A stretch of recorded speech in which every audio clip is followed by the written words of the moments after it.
अस्सलाम वालेकुम। यहाँ पर हमारे पास कुछ टर्म्स हैं एजुकेशनल स्टैटिस्टिक्स की। तो वो हम देख लेते हैं। पहले हमारे पास है रेंज। रेंज क्या होती है? अगर हमारे पास एक डाटा सेट है, उसमें हमारे पास एक लार्जेस्ट अमाउंट होती है और एक स्मॉलेस्ट अमाउंट होती है। तो हमने स्मॉलेस्ट अमाउंट को लार्जेस्ट अमाउंट में से माइनस करना है, तो वो हमारे पास रेंज आ जाएगी। जैसे हमारे पास एग्जांपल दी हुई है, एक डाटा सेट दिया हुआ है, उसमें से जो लार्जेस्ट अमाउंट हमारे पास 11 है और स्मॉलेस्ट अमाउंट 3। तो हमने 11 में से 3 को माइनस किया, तो हमारे पास रेंज क्या आ गई? 8 आ गई। ठीक है। फिर कर्टाइल्स क्या होते हैं? कर्टाइल्स एक हमारे पास लॉन्गर डाटा सेट दिया गया है, उसको हमने 4 इक्वल पार्ट्स में डिवाइड कर लेना है। कैसे करना है? जैसे कि पहला पूरा डाटा सेट लिया, उसको डिवाइड किया, मतलब डिवाइड किया तो 2 बन गए डाटा सेट हमारे पास। अलग अलग 2 में डिवाइड कर लिया, 2 डाटा सेट बन गए। और जो फर्स्ट वन था उसको हमने फिर से डिवाइड किया, तो वो दो दो और बन गए। और जो सेकंड वाला था उसको उसको अलग से डिवाइड किया, तो 2 और बन गए। तो हमारे पास 4 डाटा सेट बन गए। ठीक है। जो फर्स्ट वन था उसको हम कहते हैं लोअर क्वार्टाइल, Q1 से उसको डिनोट करते हैं। ठीक है। जो Q2 है, सॉरी, जो Q3 है, जो हमने सेकंड डाटा सेट को डिवाइड किया और 2 इक्वल पार्ट्स में डिवाइड हो गए, तो वो हमारे पास Q3 डाटा सेट हो गया। और जब हमने लॉन्गर डाटा सेट को डिवाइड किया, तो वो हमारे पास मीडियन आ जाएगा, तो हम उसको कहते हैं Q2, यानी मीडियन क्वार्टाइल्स। इसकी टाइप्स फर्दर दी हुई हैं, Q1, Q2, Q3। Q1 हमारे पास लोअर क्वार्टाइल होता है, Q3 अपर quartile, Q2 median quartile. Next हमने, मतलब अगर क्वेश्चन आ गया शॉर्ट क्वेश्चन में कोई भी, तो हमारे पास इसके फार्मूला हैं इन्हें कैलकुलेट करने के लिए। ठीक है। जैसे Q1 के लिए है n+1/4, Q2 के लिए है 2 × n+1/4, Q3 के लिए है 3 × n+1/4। ठीक है। नेक्स्ट हमारे पास कर्टाइल डेविएशन। इसमें डिफरेंस है, difference between first and third quartile. मतलब एक लॉन्गर डाटा सेट दिया गया है, हमने उसके 2 पार्ट्स किए। तो जो फर्स्ट डाटा सेट था उसको डिवाइड अप किया, तो वो हमारे पास फर्स्ट कर्टाइल आ गया। ठीक है। और जो सेकंड डाटा सेट है उसको हमने डिवाइड अप किया, तो हमारे पास क्या आ गया? थर्ड कर्टाइल आ गया। तो हम उसमें से हमने उसको माइनस कर देना है। Q3 में से Q1 को माइनस करना है, तो हमारे पास क्या आ गया? कर्टाइल डेविएशन। ठीक है। नेक्स्ट है एब्सोल्यूट या फिर mean deviation.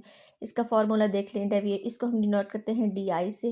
Date is equal to XI minus x bar. XI हमारे पास इंडिविजुअल वैल्यू है और एक्स बार हमारे पास मीन एवरेज। ठीक है। इसके एग्जांपल नेक्स्ट दी हुई है, तो आप देख लीजिएगा। नेक्स्ट है रिलेटिव डेविएशन। रिलेटिव डेविएशन को हम D से डिनोट करते हैं, कैपिटल D से। और इसका फॉर्मूला है DI डिवाइडेड बाय एक्स बार।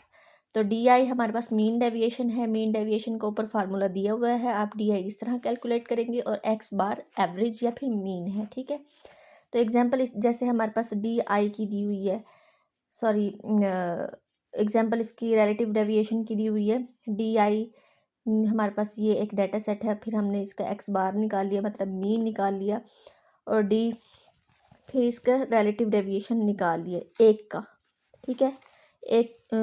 एक XI मतलब इंडिविजुअल वैल्यू का एक इंडिविजुअल वैल्यू का हमने रिलेटिव डेविएशन निकाला। ठीक है। नेक्स्ट है स्टैंडर्ड डेविएशन। स्टैंडर्ड डेविएशन का फॉर्मूला है, इसको हम सिग्मा से भी डिनोट करते हैं, S से भी डिनोट करते हैं, और इसका फॉर्मूला है smash up into XI minus x bar, इसका square divided by n-1 whole का अंडर रूट। ठीक है।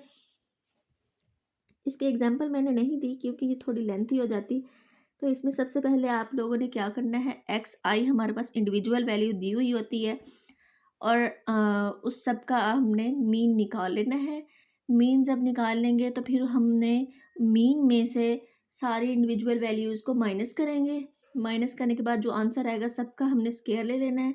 स्केयर लेने के बाद फिर उसको जो सारी हमारे पास डाटा सेट होगी उन सबको सम अप कर लेना है। ठीक है। और स्केयर वाले का सम अप करके अब आपके पास data set, number of data set कितनी है, जितनी भी मेजरमेंट्स होंगी, जैसे आपके पास 5 हैं, 3 हैं, 2 हैं, 4 हैं, जितनी भी हैं, तो हमारे पास नंबर ऑफ़ मेजरमेंट्स होगी, मतलब कि n। तो उसमें से हमने 1 को माइनस कर देना है, और जो ऊपर वाली वैल्यू होगी उसको नीचे वाली वैल्यू से डिवाइड कर देंगे, फिर अंडर रूट ले लेंगे, तो हमारे पास क्या आ गया, स्टैंडर्ड डेविएशन। ठीक है, नेक्स्ट है स्टैंडर्ड डेविएशन ऑफ मीन।